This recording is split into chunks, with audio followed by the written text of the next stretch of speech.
Pessoal, mais uma vez, bem-vindos ao canal Ale Audiobook Além das Páginas. Vamos continuar com a leitura desse maravilhoso livro, Perguntar Não Ofende, de Trey Gowdy, com o capítulo 10, O Guia do Mochileiro. Vem comigo? Consentimento de Comey. O ex-diretor do FBI, James Comey, deu a conferência de imprensa ouvida em todo o mundo em 5 de julho de 2016. Essa foi a conferência de imprensa em que ele anunciou que nenhum promotor razoável iria apresentar acusações contra a secretária Clinton pelo mau uso de informações confidenciais. Em seguida, passou a expor todas as razões pelas quais uma pessoa razoável pode discordar de sua conclusão. Foi sem precedentes. Foi um teatro fascinante, mas causou danos significativos, na minha opinião, ao sistema judicial. Os agentes responsáveis pela aplicação da lei não anunciam decisões de cobrança. Os promotores fazem. Os agentes responsáveis pela aplicação da lei não realizam conferências de imprensa apresentando provas contra uma pessoa não indiciada ou que enfrenta acusações. Houve investigações e relatórios do inspetor-geral do Departamento de Justiça sobre a forma como Comey conduziu a investigação de Clinton. O próprio Comey escreveu e falou longamente sobre o assunto. Você é livre para formar sua própria opinião sobre como ele conduziu a investigação, a decisão de não acusação e a subsequente reabertura da investigação em outubro de 2016. No rescaldo daquela conferência de imprensa de 5 de julho de 2016, Comey foi chamado para testemunhar perante a Comissão de Supervisão e Reforma do Governo da Câmara. O que você teria perguntado a ele? Quem você consideraria o júri? Qual teria sido o seu objetivo? Se você fosse um apoiador da secretária Clinton, você acusaria Comey? Se não fosse um apoiante da secretária Clinton, como teria utilizado seus 5 minutos de televisão nacional com o chefe do FBI? Não pretendo conhecer bem James Comey. Estive com ele meia dúzia de vezes. Interroguei-o cerca de meia dúzia de vezes e vi-o testemunhar e falar em outros ambientes. Isso não faz de ninguém um especialista em outro, mas é uma informação valiosa se você for questionar alguém no futuro. Kamei é inteligente, ele é experiente, ele conhece o poder não apenas do que está dizendo, mas também do que não está dizendo.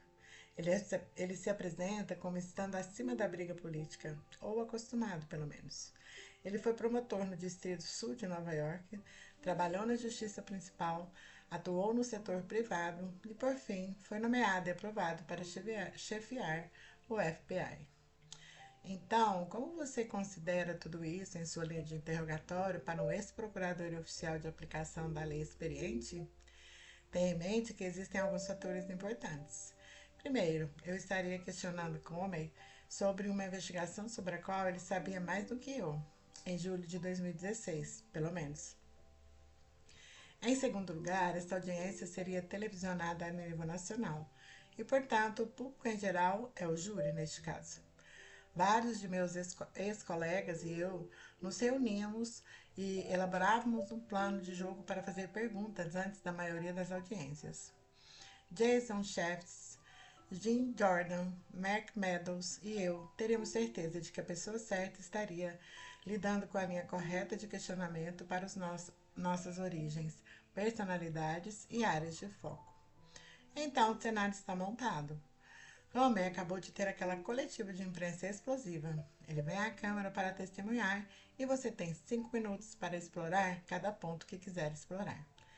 Decidi perguntar a Comey como a única peça que ele disse estar faltando na investigação sobre Clinton, o mens rea ou o scienter necessário para processar um caso.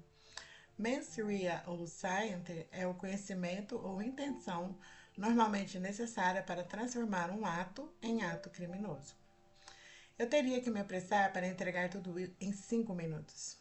E quando você pergunta sobre conceitos jurídicos esotéricos, você fica um tanto à mercê da pessoa que responde à pergunta. Há muito tempo, opiniões judiciais escritas em mens rea e scienter. Esses conceitos jurídicos não se prestam a questões indutoras. O público que não é promotor não usa essas palavras diariamente. A diferença entre intenções gerais e específicas é ainda difícil para juízes e procuradores explicarem em 5 minutos. E, como regra geral, é difícil educar e defender no mesmo intercâmbio. Com isso, quero dizer que é preciso tempo, energia e paciência do ouvinte para aprender e mudar de rumo. Pense sobre isso por 1 minuto. É uma tarefa difícil para mim explicar o que são evidências de boatos e também convencê-los de que deveriam ou não ser admissíveis. Aprender algo consome energia. Advogar entre diferentes alternativas também exige energia. Portanto, é minha regra geral que é difícil educar e defender um tópico no mesmo intercâmbio. É melhor se você conseguir separá-los em duas tarefas distintas. Não pensei que conseguiria explicar ao público ouvinte em apenas 5 minutos o que eram o conhecimento e a intenção criminosa e por que estavam presentes. No entanto, a falta de intenção ou de conhecimento são duas coisas diferentes, aliás, foi o que Comey disse que estava faltando no caso e que precisava ser explorado. Então foi isso que me preparei para fazer. Eu escrevi e reescrevi as perguntas, tentei antecipar onde ele poderia ir. Ele defenderia a decisão de não processar, portanto, necessariamente, pensava que esses elementos estavam faltando, mas também teria que admitir que algumas de suas ações eram consistentes com a consciência de culpa. A decisão de excluir e-mails pode ser uma prova disso. A decisão de terceirizar a destruição de determinados dispositivos pode ser uma prova disso. A decisão de não solicitar permissão para seu acordo de e-mail e de manter esse acordo de e-mail em segredo pode ser uma prova disso. Suas falsas declarações justificativas também podem ser evidências de intenção. Seguir essa linha de questionamento seria difícil, mas precisava ser feito. Foi o cerne de sua decisão de não processar, segundo ele. Na manhã da audiência, fiz o que sempre fazia antes das audiências importantes. Nada. Sentei-me no meu escritório e joguei a audiência em minha mente. Se ele disser isso, vou contra-atacar. Se ele abrir essa porta, irei redirecioná-lo com essa pergunta. Mas eu ainda tinha a sensação incômoda de que estava adotando uma abordagem jurídica para o que se tornara uma questão decididamente não jurídica. Não digo isso com aprovação. As decisões jurídicas deveriam ser simplesmente isso, decisões jurídicas. Mas isso se transformou em outra coisa. E esses mesmos princípios que eu disse para você aplicar antes de se envolver na arte da persuasão, eu mesmo precisava aplicar. Quem foi o júri? Qual era meu objetivo? Que ônus da prova tive de cumprir para estabelecer o meu objetivo? E que fatos me levariam até lá nos 5 minutos que me foram concedidos? Às vezes, esses preceitos de júri, objetivo e ônus da prova estão em constante estado de evolução.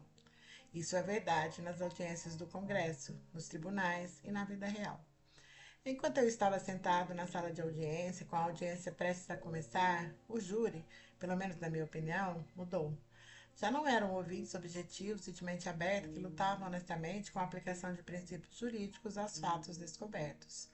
O júri, como tem acontecido cada vez mais no ambiente político moderno, consistia em dois grupos e apenas dois grupos, os a favor e os contra. Alguém na América ficou indeciso sobre se Hillary Clinton deveria ser processada? Minhas perguntas seriam boas se o júri fosse composto por professores de direito que estivessem em licença sabática por 1 ano alguma colônia de nudismo sem acesso à internet. Mas será que sobrou realmente alguém no país que se importasse com o Murs, Ria, Sainter, conhecimento e intenção específica? Se o júri mudou, o objetivo também mudou? O que começou como um desejo de testar e sondar a intenção e o conhecimento necessários para passar de erro, acidente, simples negligência para descuido criminoso, tornou-se um reconhecimento relutante de que o papel da secretária Clinton, os fãs não se importaram com isso e os inimigos da secretária Clinton provavelmente também não. E quando digo que não me importei, tanto os apoiantes como os detratores preocuparam-se com o resultado, mas provavelmente não tanto para voltar atrás na análise. Essa é a dificuldade de passar de um sistema de justiça centrado no processo para um sistema político centrado nos resultados. No sistema de justiça, o processo é tão importante quanto o resultado. Afinal, é o sistema onde as evidências são suprimidas, mesmo que sejam encontradas relevantes e materiais. O sistema de justiça é onde as confissões são excluídas, mesmo que você acredite sinceramente que é a pessoa certa que comete o crime, porque o processo é importante no sistema de justiça. A majestade e a singularidade do nosso sistema de justiça é que a forma como você faz as coisas é tão importante quanto o resultado que você alcança. Os fins não justificam os meios. Nosso sistema de justiça exige não apenas que você prenda a pessoa certa pelo crime certo, mas também que o faça da maneira certa. O velho ditado diz que é melhor que 99 pessoas culpadas sejam libertadas do que uma pessoa inocente ser acusada e condenada injustamente. Mas, infelizmente, este não é o sistema de justiça. Isto é política e o resultado é tudo o que importa, quer você goste ou concorde com isso ou não. Na política não existe um livro sobre processos e procedimentos corretos. Há simplesmente uma eleição e cabe a nós, como eleitores, empregar e fazer cumprir o nosso próprio conjunto de regras.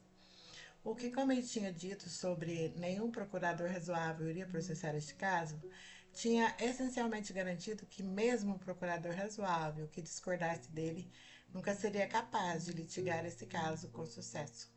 Você não pode tocar a campainha, nenhum promotor razoável. Seria necessário haver um objetivo totalmente novo, porque havia um júri totalmente novo. No mínimo, eu precisaria reconhecer que o júri ao qual esperava me dirigir não existia.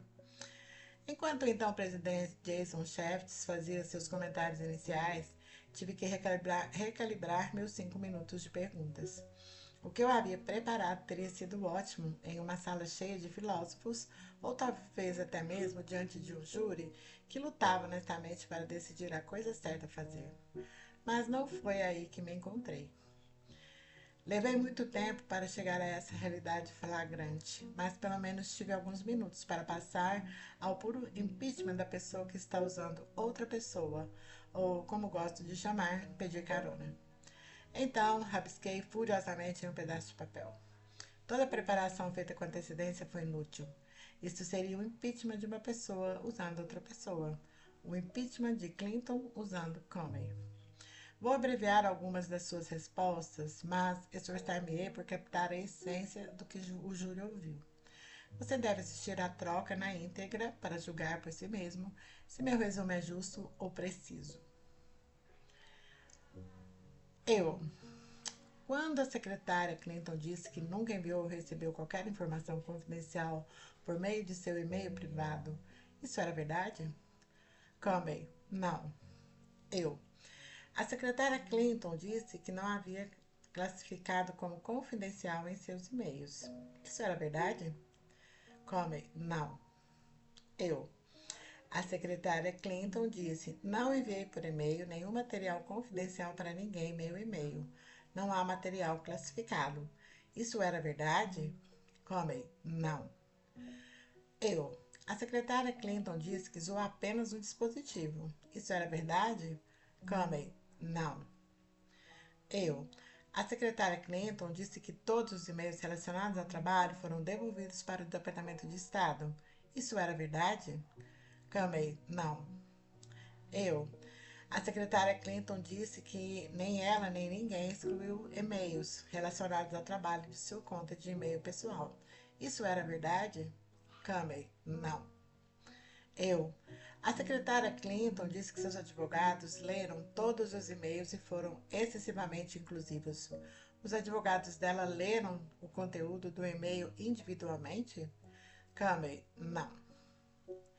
Como você pode ver, usar outra pessoa, ou melhor, outra coisa, para minar a credibilidade de alguém que você deseja acusar, nega a pessoa cuja credibilidade está sendo atacada a chance de defender ou explicar. Neste caso, eu sabia que Jim Comey não defenderia o fracasso da secretária Clinton em recordar certos fatos. E sabia que ele teria concluído que ela poderia fazer isso sozinha noutra altura, ou concluiria que ela poderia ter acertado quando lhe perguntassem. sobre isso pela primeira vez. Mas Comey não queria oferecer quaisquer defesas às respostas de Clinton. Ele iria apenas recitar o que eles eram. Com o tempo, o objetivo evoluiu da discussão dos elementos necessários para uma acusação para a discussão se Hillary Clinton era ou não verdadeira. O júri era duplo. Republicanos que precisavam de algo em que se apoiar, uma vez que não haveria processo criminal formal. E dois, americanos de mente aberta que podem ter gostado das políticas da secretária Clinton, mas não tinham certeza de sua fiabilidade. Isso é o que é tão destrutivo no impeachment, ou pelo menos deveria ser. Que alguém que não disse a verdade no passado pode não ter probabilidade de dizer a verdade no futuro. Em outras palavras, é ótimo que você goste das políticas dela, mas até que ponto você tem certeza de que ela realmente acredita no que está dizendo, dados os casos de falsidade no passado? Eu nunca disse que ela mentiu. Usei as palavras dela e perguntei à pessoa responsável pela investigação se ela é verdadeira ou não. Além disso, posicionei a resposta à pergunta dentro da própria pergunta. Um exemplo de falsidade teria sido relevante, mas não dispositivo. Mas camadas e mais camadas de falsidade, especialmente numa questão tão facilmente desviada pela verdade, podem ter, podem de fato ter um impacto em todos aqueles que nos ouvem. Reputação e opiniões.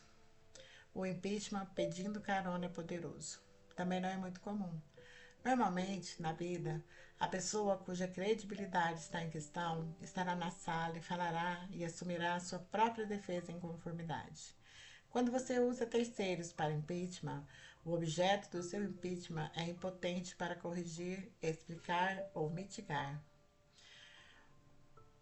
O ambiente onde a carona pode acontecer, ou seja, tribunais, audiências no Congresso ou conversas onde alguém cuja credibilidade está em questão não está presente, tem conjuntos únicos de regras que não são encontrados em ambientes familiares ou salas de descanso de escritórios, mas o conceito sobrevive e permeia. Funcionou com Comey e Clinton e também funciona do outro lado do corredor.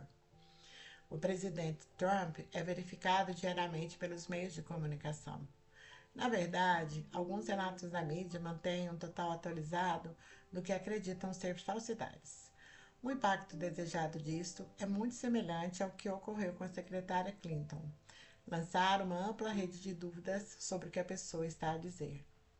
É por isso que aquela paráfrase de Friedrich Nietzsche está sempre reverberando em minha mente, porque é tão verdadeira sobre a natureza humana.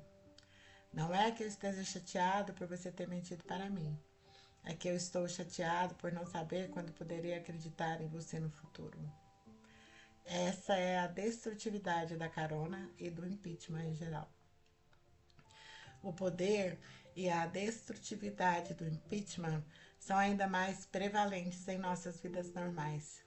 Atualmente, as pessoas podem ter baixas expectativas em relação aos nossos políticos no Congresso e aos advogados nos tribunais, mas temos grandes expectativas em relação à nossa família e amigos. A falsidade pode levar a uma falta de confiança que é onipresente, portanto, influencia quase tudo que você ouve daquela pessoa potencialmente indigna de confiança. A observação de Nietzsche sobre a natureza humana e o que a incapacidade de confiar na palavra dos outros nos faz internamente é poderosa. Amizades, casamentos e relações comerciais desmoronaram porque o que começou como pequenas inverdades acabou lançando dúvidas sobre as verdades maiores. Se você mentir sobre as pequenas coisas, não mentirá também sobre as grandes?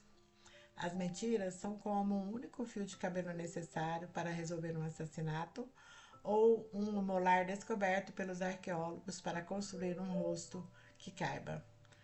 Uma única mentira pode arruinar toda uma reputação e impactar a opinião de uma maioria inteira. Por isso é importante conhecer os dois primos irmãos do impeachment alheio por meio de carona. O impeachment por reputação e impeachment por opinião. Reputação é o que você sabe que os outros pensam de alguém. Opinião é o que você pensa sobre alguém.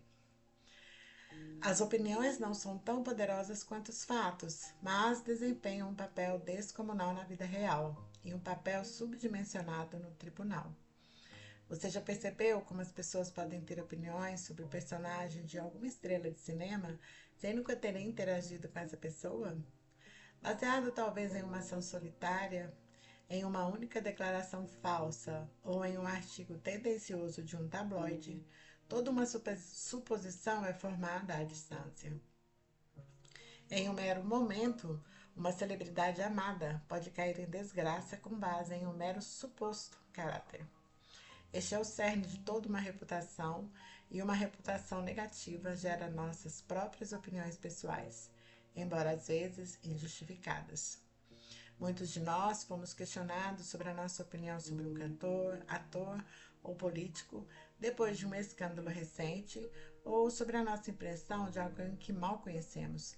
Mas e aqueles que conhecemos? É aí que as apostas ficam um pouco mais altas.